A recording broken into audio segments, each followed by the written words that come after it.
नमस्कार दोस्तों, आपके अपने मनुस्मृति चैनल पर आपका स्वागत है। आइए, मना लिया होगा रक्षाबंधन का त्यौहार सभी अपने अपने जो भाई हैं बहन हैं उनके पास घूमने फिरने के लिए गए होंगे। 2-3 दिन की छुट्टियां हो गई हैं और आपने त्यौहार मना लिया होगा। मैं आशा करती हूँ कि आपका त्यौहार अच्छे से मनाया गया होगा। जो अपने संसार में बोलते हैं कि रक्षाबंधन भाई बहन के प्यार के लिए मनाया जाता है, भाई की कलाई पर प्यार का धागा बांधा जाता है, जो अपन ने मना लिया है। आइए, अब अपन ने त्योहार भी मना लिया, छुट्टियां भी मना ली, अब अपन अपनी पढ़ाई को फिर से बरकरार रखते हैं। तो आइए, अपना जो टॉपिक चल रहा था, कौन सा टॉपिक चल रहा था? व्याकरण परिचय। व्याकरण परिचय में हमने व्याकरण क्या होता है और व्याकरण का क्या क्या महत्व होता है, व्याकरण का भाषा में क्या महत्व होता है, व्याकरण के हमने 2 भेद बताए कि वैदिक व्याकरण, लौकिक व्याकरण। वैदिक व्याकरण वेदों के अनुसार मानी जाती थी, उसमें पाणिनि ने क्या कुछ बताया, वर्णों की संख्या, स्वर, व्यंजन जो भी बताया अपन ने पढ़ लिया। और अपना जो लौकिक व्याकरण है वो वर्तमान में प्रायोगिक है। जो लौकिक व्याकरण है वो अपन पढ़ रहे थे, लौकिक व्याकरण वर्तमान में प्रायोगिक है। और लौकिक व्याकरण में त्रिमुनि परिचय है। जो अपनी लौकिक व्याकरण है उसमें त्रिमुनि परिचय आज अपन पढ़ेंगे। लौकिक व्याकरण में त्रिमुनि परिचय। त्रिमुनि परिचय, ये त्रिमुनि कौन कौन से मुनि हैं? 3 मुनि कौन कौन से हैं बताओ? पाणिनि, कात्यायन और पतंजलि। पाणिनि, कात्यायन और पतंजलि। पाणिनि, कात्यायन और पतंजलि, ये 3 मुनि हैं जो अपनी लौकिक व्याकरण को चला रहे हैं। यानी लौकिक व्याकरण का वर्तमान में महत्व बता रहे हैं कि लौकिक व्याकरण क्या होती है, कैसे इसको पढ़ा जाता है, कैसे इसका भाषा में महत्व होता है। तो आइए अपन सबसे पहले पढ़ते हैं पाणिनि का परिचय। सबसे पहले पढ़ेंगे पाणिनि का परिचय। इनमें से ये जो परिचय अपन पढ़ रहे हैं, ये ऐसे सोचो कि भाई ये परिचय है, इसके पढ़ने से हमारे क्या काम आएगा। ये पाणिनि, कात्यायन, पतंजलि कौन थे, क्या थे, हमें इनको पढ़ने से क्या कुछ होगा? नहीं, ऐसा कुछ नहीं है। इनमें से एक क्वेश्चन आपको पक्का मिलेगा। तो पाणिनि का अपन परिचय पढ़ते हैं। पाणिनि का मूल नाम क्या है? ये क्वेश्चन पूछे जाएंगे कि पाणिनि का मूल नाम क्या है? पाणिनि मूल नाम क्या है? पाणिनि का मूल नाम है ओदनीय पाणिनि। ओदनीय पाणिनि। इसकी माता का नाम है दाक्षी, गुरु का नाम है उपवर्ष बोल दो, और या वर्षाचार्य, कोई से भी नाम आपको मिल सकते हैं। ऑप्शन में दोनों है। उपवर्ष, अगर उपवर्ष और वर्षाचार्य दोनों ऑप्शन में मिल रहे हैं तो फर्स्ट प्रायोरिटी उपवर्ष को, उपवर्ष या वर्षाचार्य। इसका स्थिति काल क्या है? इसका स्थिति काल है 500 ईसा पूर्व। इसका स्थिति काल है 500 ईसा पूर्व। इसकी रचनाएं कितनी हैं? इसकी पाणिनि की 7 रचनाएं हैं। कितनी रचनाएं हैं? 7। इसकी सर्वश्रेष्ठ रचना कौन सी है? पाणिनि की सर्वश्रेष्ठ रचना कौन सी है? अष्टाध्यायी। अपन जब से संस्कृत पढ़ने लगे हैं तब से अष्टाध्यायी, लेकिन हमें ये नहीं पता कि ये रचना किसकी है, इसमें क्या है क्या नहीं है। लेकिन अपन तो रटते आ रहे हैं, रटंत विद्या चलती आ रही है कि अष्टाध्यायी कोई संस्कृत में रचना है। तो ये रचना किसकी है? ये सर्वश्रेष्ठ रचना है जो पाणिनि की 7 रचनाएं। पाणिनि की कुल रचनाएं कितनी है? 7, जिनमें से सर्वश्रेष्ठ रचना है अष्टाध्यायी। जो ये अष्टाध्यायी रचना है, ये इसको पढ़ते हैं हम, अष्टाध्यायी रचना। ये जो पाणिनि है इसकी तपोभूमि, ये तपोभूमि वाला क्वेश्चन फर्स्ट ग्रेड में पूछा गया था कि पाणिनि की तपोभूमि क्या है। तो फर्स्ट ग्रेड में पूछा गया था, लेकिन बच्चों को पढ़ाया ही नहीं गया। लगभग बच्चों का ये क्वेश्चन गलत हुआ था। पाणिनि की तपोभूमि क्या है? तपोभूमि, इसकी तपोभूमि है नेपाल का पनेना गांव। नेपाल का पनेना गांव पाणिनि की तपोभूमि। ये क्वेश्चन फर्स्ट ग्रेड में आया था। अब लो कि इसमें से हमसे क्या पूछेगा, क्या परिचय में भी सवाल आएंगे? बच्चों के सवाल है कि क्या मैम परिचय में से भी पूछेगा क्या? हाँ, देखो ये सवाल यहाँ से उठाया गया था और वो भी फर्स्ट ग्रेड में कि पाणिनि की तपोभूमि क्या है? नेपाल का पनेना गांव। अब जो ये पाणिनि की रचना अष्टाध्यायी है, सर्वश्रेष्ठ रचना है। अष्टानाम अध्यायानाम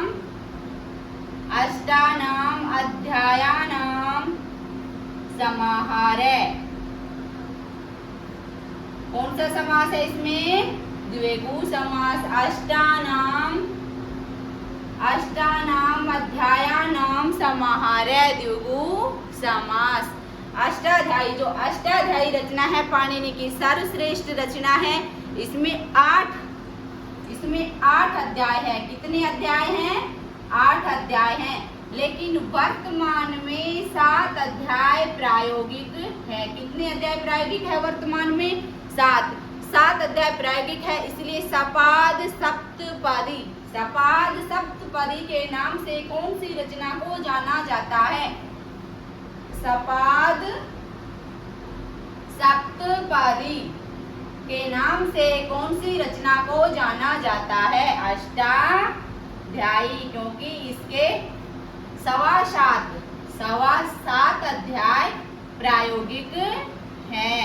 कितने अध्याय हैं इसमें टोटल? इसमें 8 अध्याय है। वर्तमान में 7 अध्याय प्रायोगिक हैं। इसलिए सपाद सप्तपदी के नाम से कौन सी रचना को जाना जाता है? अष्टाध्यायी रचना को।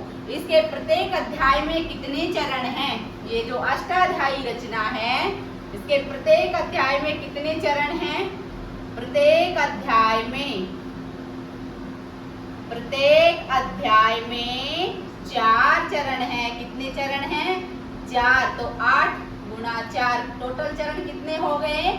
32 चरण। ये क्वेश्चन भी पूछा जाता है कि अष्टाध्यायी में कुल कितने चरण हैं? 32 चरण। लेकिन वर्तमान में इनमें से कितने प्रायोगिक हैं? वर्तमान में प्रायोगिक कितने हैं? वर्तमान में 29 चरण प्रायोगिक है। कितने चरण प्रायोगिक है? 29 चरण प्रायोगिक हैं। जो अष्टाध्यायी रचना है, इसको शब्दानुशासनम रचना के नाम से भी जाना जाता है। इसको शब्दानुशासनम रचना के नाम से भी जाना गया है और व्याकरण का प्रमाण भी कहा गया है। व्याकरण का प्रमाण भी और व्याकरण की मेरु रज्जु। व्याकरण की मेरु रज्जु। कितने नाम हो गए? शब्दानुशासनम के नाम से कौन सी रचना को जाना जाता है? अष्टाध्यायी। व्याकरण के प्रमाण किसे कहा गया है? अष्टाध्यायी को। व्याकरण की मेरु रज्जु किसे कहा गया है? अष्टाध्यायी रचना को। इसलिए अष्टाध्यायी रचना सभी रचनाओं में सर्वश्रेष्ठ रचना मानी गई है। अष्टाध्यायी रचना का प्रथम सूत्र कौन सा है? अष्टाध्यायी रचना का प्रथम सूत्र है वृद्धिरादैच। प्रथम सूत्र है वृद्धिरादैच और अंतिम सूत्र है इसका अंतिम सूत्र ए। जो अष्टाध्यायी रचना थी उसका परिचय अपन ने पढ़ लिया है। ये पाणिनि की 7 रचनाओं में सर्वश्रेष्ठ रचना है। इसको शब्दानुशासनम और व्याकरण के मेरु रज्जु भी कहा गया है। इसका प्रथम सूत्र वृद्धिरादैच और अंतिम सूत्र है ए। अब ये जो सूत्र बताए पाणिनि ने, अष्टाध्यायी रचना के जो सूत्र बताए हैं, इन सूत्रों के बारे में कात्यायन आ गए। बीच में कात्यायन बताते हैं कि नहीं, ये सूत्र गलत हैं। इन सूत्रों को गलत बताया गया, गलत ठहराया गया। किसने? कात्यायन ने। तो पाणिनि की रचना अष्टाध्यायी के सूत्रों में परिवर्तन, परिवर्धन और संशोधन, परिवर्तन, परिवर्धन और संशोधन करने के लिए, संशोधन करने के लिए कौन आए? कात्यायन। कि नहीं, ये अष्टाध्यायी रचना के सूत्र गलत हैं, इनके परिवर्तन, परिवर्धन और संशोधन करने के लिए कौन आ गए? कात्यायन। तो कात्यायन का मूल नाम क्या है? कात्यायन का मूल नाम है वररुचि और इसके गुरु का नाम है पाणिनि। और पाणिनि ऑप्शन में ना मिले तो उपवास। और इसका स्थिति काल है 400 ईसा पूर्व। इसका स्थिति काल है 400 ईसा पूर्व। और इसके जो रचना है वो है, इसकी रचना जो है वो है वार्तिक कार्य। और इसकी उपाधि है, ये वार्तिक कार्य इसकी उपाधि है। और इसकी रचना है वार्तिक माला। इसकी रचना है वार्तिक माला। और जो पाणिनि की जो अपन ने पढ़ रहे थे, तो पाणिनि की उपाधि, ये पाणिनि की उपाधि अपन ने, पाणिनि की उपाधि थी सूत्रकार या शब्द संक्षेपक। शब्द संक्षेपक, ये पाणिनि की उपाधि थी। भूल गए थे अपन बीच में। तो आइए, मूल नाम है कात्यायन का वररुचि, इसके गुरु का नाम है पाणिनि। पाणिनि ऑप्शन में ना मिले तो उपवास। और स्थिति काल है इसका 400 ईसा पूर्व। और इसकी उपाधि है वार्तिक काल और इसकी रचना है वार्तिक माला। कात्यायन का मेन मकसद था, कात्यायन जो अपन होते हैं ना कि कोई भी काम करते हैं तो बीच में टांग अड़ाने के लिए कोई ना कोई तो आता ही है। तो कात्यायन ऐसे मुनि थे जो पाणिनि की रचना अष्टाध्यायी के सूत्रों में परिवर्तन, परिवर्धन और संशोधन के लिए आए थे। इसने इसके मतलब रचना में सबसे बड़ा महत्व क्या था? वार्तिक का। इसने वार्तिक बताए हैं। तो इसका एक सूत्र है उक्तानुक्त, उक्तानुक्त दुरुक्त वार्तिकम। उक्त अनुक्त दुरुक्त वार्तिकम। उक्त अनुक्त दुरुक्त, उक्तानुक्त दुरुक्त चिंता वार्तिकम। वार्तिकम, उक्त अनुक्त दुरुक्त यानी कि परिवर्तन, परिवर्धन और संशोधन। केवल और केवल कात्यायन के 3 ही काम थे, परिवर्तन करना, परिवर्धन करना, संशोधन करना।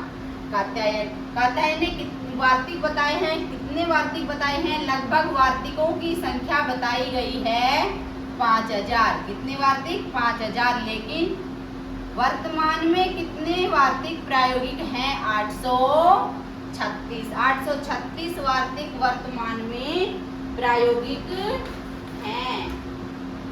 836 वार्तिक वर्तमान में प्रायोगिक है। और उक्त अनुक्त दुरुक्त चिंता वार्तिकम, परिवर्तन, परिवर्तन और संशोधन करने के लिए कात्यायन आए हैं। कात्यायन ने लगभग 5000 वार्तिक बताए हैं, जिनमें से वर्तमान में प्रायोगिक वार्तिक 836 वार्तिक है।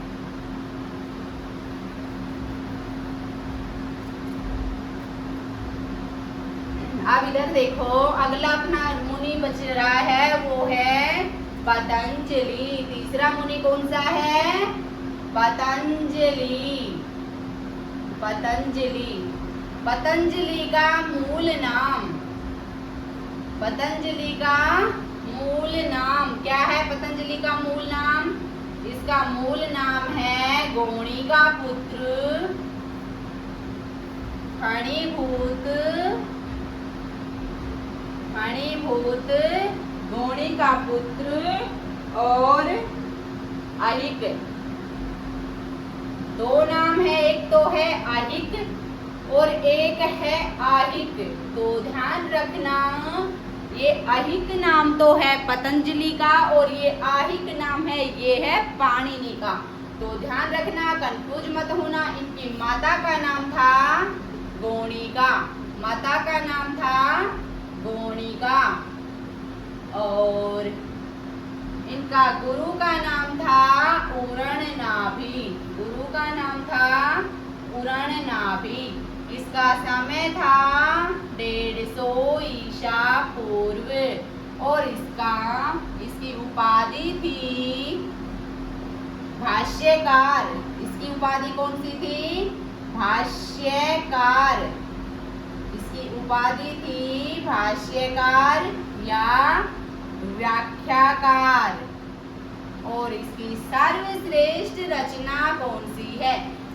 पतंजलि का मूल नाम था गौणिका, अहिक, फणिभूत, शेषरही और इनकी माता का नाम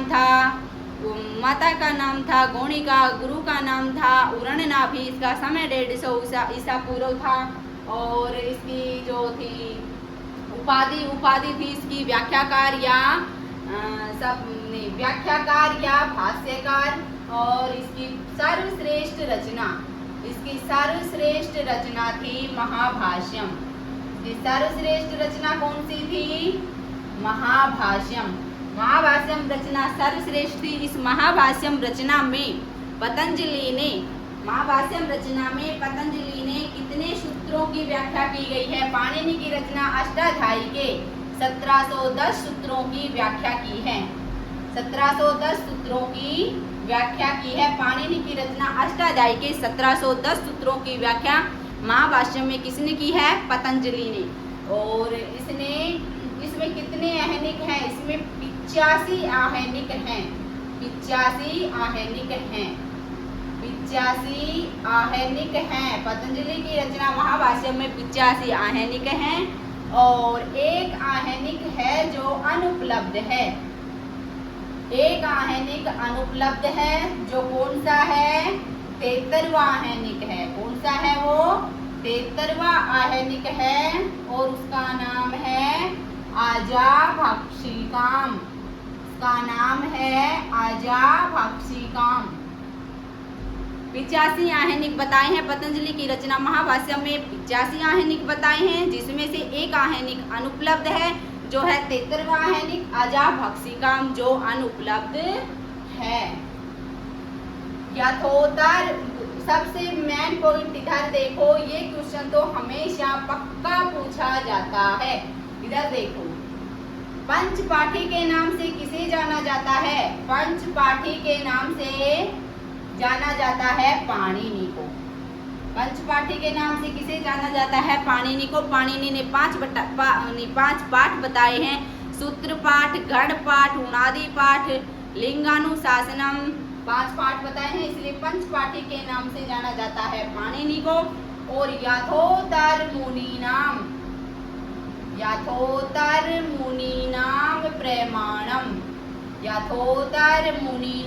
प्रमाणम। यथोत्तर मुनीनाम प्रमाणम के नाम से कौन से मुनि को जाना जाता है? पतंजलि को। यानी कि प्रमाण के रूप में सबसे अंत में जिसने अपने कथन कहे हैं उस मुनि को सर्वश्रेष्ठ मुनि बताया गया है। यानी कि यथोत्तर मुनीनाम प्रमाणम, प्रमाण के रूप में कौन से मुनि को माना गया है जिसने सबसे अंत में अपने कथन कहे हैं? कौन सा है?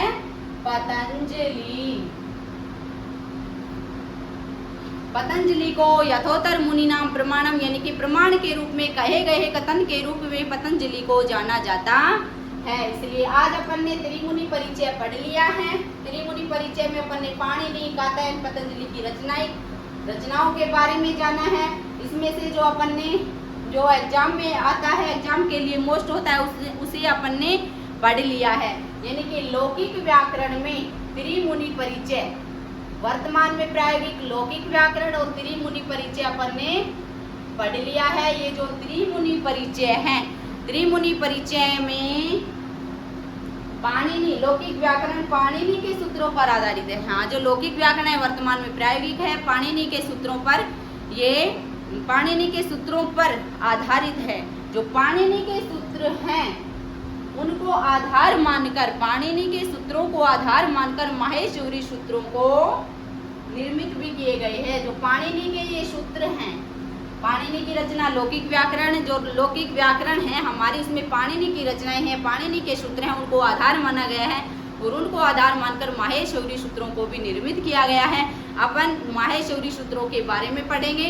इससे पहले अपन ने जो व्याकरण परिचय की 3 क्लासें रखी हैं, इन तीनों क्लासों को कल अपन मिलके पढ़ते हैं, यानी कि व्याकरण परिचय जो अपना टॉपिक था उसकी अपन मैराथन क्लास रखेंगे। कल अपन व्याकरण परिचय के टॉपिक को पूरा कंप्लीट करेंगे। जो कुछ समझ में नहीं आया है उसको अपन ये अपनी जो तीनों वीडियो है इनको एक बार नहीं 2 बार पढ़ो और कल अपन इसकी मैराथन क्लास रखेंगे, उसमें सारा समझ आ जाएगा। जो मोस्ट क्वेश्चन बनते हैं उनके बारे में बात करेंगे अपन कल, और इसके बाद अपन पढ़ेंगे माहेश्वरी सूत्र। इसलिए आज की क्लास में इतना ही काफी है, इसलिए पढ़िए, समझिए और याद कीजिए। कल अपन पढ़ेंगे व्याकरण परिचय की मैराथन क्लास रखेंगे। व्याकरण परिचय का जो टॉपिक अपन ने पढ़ा है उसको डिटेल से दोबारा से यानी मोस्ट क्वेश्चनों को देखकर पढ़ेंगे कि ताकि बच्चों को आसानी से समझ आ जाए। और अगली अपन क्लास रखेंगे, फिर माहेश्वरी सूत्र की क्लास शुरू करेंगे। आज की क्लास में इतना ही काफी है। Thank you.